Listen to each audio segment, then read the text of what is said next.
ये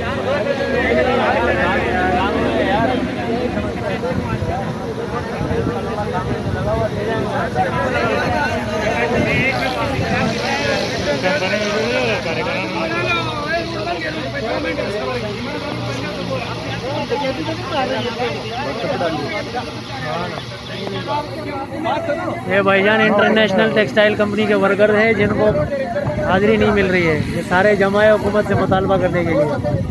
कंपनी का नाम रख दिया। सुपरवाइजर हमारे काम नहीं कर रहे बिल्कुल भी, नकारा सुपरवाइजर है। सही है ना? अभी जाओ बाबर साहब को बुलाओ, बाबर साहब से बात करो ना यार। इंटरनेशनल बना बात करना, बाबर साहब से बात करो। हम लोगों को यहाँ पे कुछ भी नहीं मिल रहा है।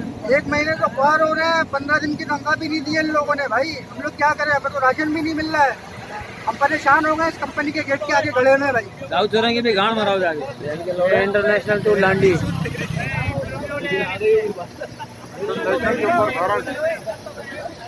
अरे यहाँ पे बना ना,